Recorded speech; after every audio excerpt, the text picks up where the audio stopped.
Ce dernier trailer de Ant-Man et la Guêpe Quantumania me fait beaucoup réfléchir depuis quelques jours, une dizaine de jours, il me tourne dans la tête, et il y a une scène en particulier. Cette scène-là, elle me tourne en tête et elle me fait réfléchir. Bonjour à tous, bienvenue dans cette vidéo dans laquelle nous allons aborder une fois encore le dernier trailer de Ant-Man et la Guêpe Quantumania, dans lequel on peut y apercevoir vraisemblablement ce qui est un dédoublement de Ant-Man de Scott Lang et qui est donc possiblement la création d'un variant. Et c'est là tout l'intérêt de la vidéo. Comme je vous le disais juste avant, ce plan en particulier me fait beaucoup réfléchir. S'agit-il d'une déformation de la réalité ou alors de la création de variants? Pour rappel, il faut pas oublier que Kang est un maître du temps et donc il remanie le temps à sa volonté avec sa technologie. Et donc c'est bien là toute la question du film, avec toute la création de variants, serait-ce à l'origine de Kang. Et donc dans ce film, on comprend dans le dernier trailer que Kang est enfermé en fait dans ce monde quantique et qu'il a besoin de sortir, donc besoin possiblement de la technologie de Scott. Et pour ce faire, pour arriver à ces moyens, il va falloir qu'il manipule Ant-Man. Et vous savez probablement comme moi que Ant-Man n'est pas l'Avenger le plus intelligent, donc à mon avis il s'est plié sur lui pour pouvoir essayer de l'avoir et de pouvoir arriver à ses moyens. Et c'est à partir de ce moment-là que pour pouvoir récupérer la technologie de Ant-Man pour pouvoir sortir du monde quantique, Kang va donc élaborer un piège dans lequel il va y avoir beaucoup de soucis pour Ant-Man. Et donc on peut voir comme au début du trailer que dans certains plans ils ont l'air d'être alliés, de pouvoir faire équipe pour pouvoir sortir tous de là, mais je pense que Kang est en fait tout simplement en train de manipuler Scott pour pouvoir le piéger dans son monde quantique pour que lui puisse sortir de ce monde quantique. Mais alors, ce piège, qu'en est-il? Pour moi, ce piège pourrait être tout simplement profiter du fait que Scott est dans le monde quantique pour pouvoir le piéger avec des variations de lui-même, ou des dédoublements de la réalité, ce qui permettrait donc de pouvoir compliquer les choses. Et donc pour revenir à ce fameux plan dans le trailer où on voit des milliers de Ant-Man, il serait bien possible que Kang ait donc créé une boucle temporelle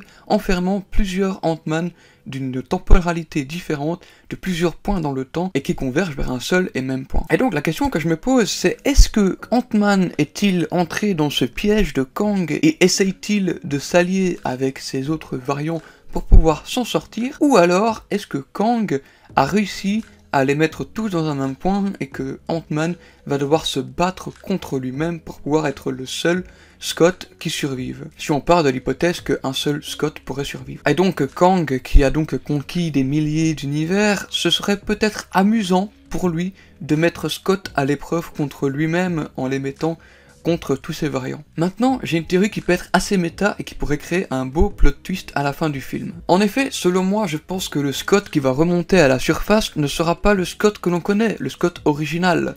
Il sera probablement un variant selon moi, et donc ça serait en fait pour moi un plan de diversion pour Kang de la part du Scott original. Il aurait créé donc une diversion en envoyant un variant de lui-même à la surface pour que lui, étant enfermé toujours dans ce piège avec ses autres variants, puisse finalement les raisonner et créer en fait un plan. Et donc en étant enfermé avec ces variants, il pourrait profiter du temps qu'il a avec eux pour pouvoir mener un projet et pouvoir mener un gros plan qui pourra renverser Kang une fois qu'il sera sorti de ce piège. Et donc le fait que le variant de Scott soit remonté à la surface de ce piège et retourné auprès de Cassie, de Kang et possiblement toute son armée, soit en fait un leurre, et que celui-ci serait prêt à se sacrifier pour pouvoir permettre à Ant-Man original de pouvoir renverser la situation. Et donc une phrase que je trouve qui pourrait confirmer tout ça, c'est que dans le trailer, on retrouve Ant-Man qui dit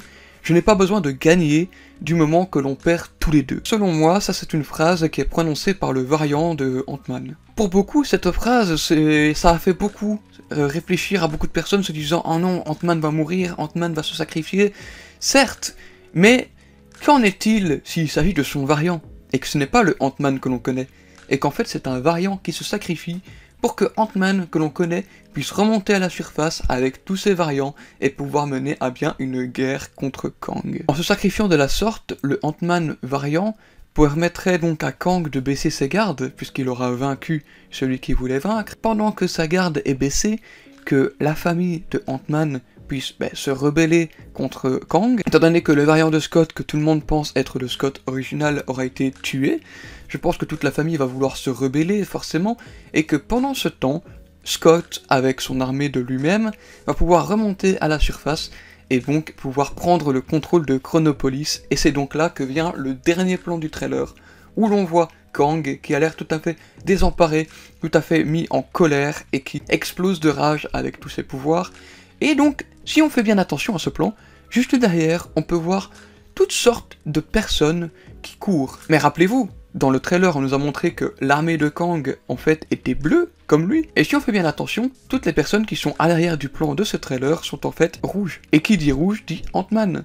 Donc c'est là que je me dis que, vers la fin du film, on aura donc une guerre de Kang, avec son armée de Kang, versus Ant-Man et son armée de Ant-Man. Des milliers de Kang contre des milliers de Ant-Man qui vont s'affronter. Ça peut paraître tout à fait farfelu, mais c'est une bonne raison qui pourrait arriver, et je pense que ça pourrait vraiment être très intéressant, au final. Voilà, c'est la théorie que j'ai à vous proposer. Si elle vous a plu, n'hésitez pas à me le dire dans les commentaires, donnez-moi vos théories également. Le film arrive très bientôt, dans plus ou moins 3 semaines, donc ça va très très vite, et j'ai hâte de pouvoir voir ce film et le découvrir, et de pouvoir en faire la critique.